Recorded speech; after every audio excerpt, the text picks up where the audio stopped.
Hi നമസ്കാരം. എല്ലാ കൂട്ടുകാർക്കും പുതിയൊരു വീഡിയോയിലേക്ക് സ്വാഗതം. നമ്മുടെ ചെടികളൊക്കെ നന്നായിട്ട് വളരുന്നതിനും പൂവിടുന്നതിനുമൊക്കെയായിട്ട് നമ്മൾ പല രീതിയിലുള്ള വളങ്ങളൊക്കെ ചെടികൾക്ക് നൽകാറുണ്ട്. അപ്പോൾ നമ്മൾ മിക്കവാറും ചെയ്യുന്നതാണ് മുട്ട ഉപയോഗിച്ചുള്ള വളം.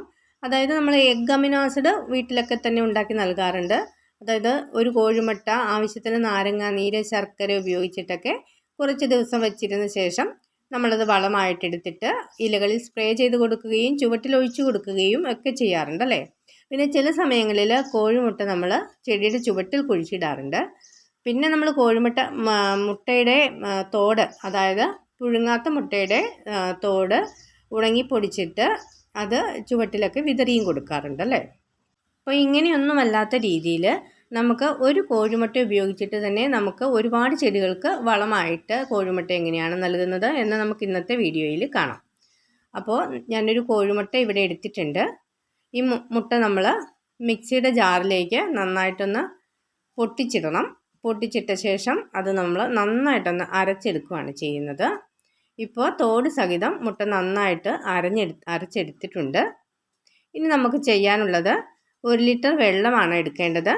1 ലിറ്റർ വെള്ളം എടുത്തിട്ട് നമ്മൾ ഈ അരച്ച് വെച്ചിരിക്കുന്ന നമ്മുടെ മുട്ട അതിലേക്ക് ചേർത്ത് കൊടുക്കണം.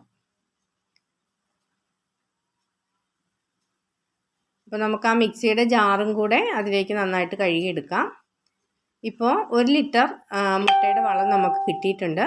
അപ്പോൾ നമുക്ക് ഈ 1 ലിറ്റർ വളം മതി നമ്മുടെ ഒരു 10ലേറെ ചെടികൾക്ക് നമുക്ക് ഒഴിച്ചു കൊടുക്കാനായിട്ട്.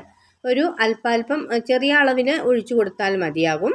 അപ്പോൾ നമ്മൾ ഇങ്ങനെ ഒഴിച്ചു കഴിഞ്ഞിട്ടുണ്ടെങ്കിൽ നമ്മുടെ ചെടികളെല്ലാം നന്നായിട്ട് ആർത്ത് വളരുന്നതിനും നിറച്ച് പൂവിടുന്നതിനും ഒക്കെ ഒത്തിരി ഉപകാരപ്രദമാണ്.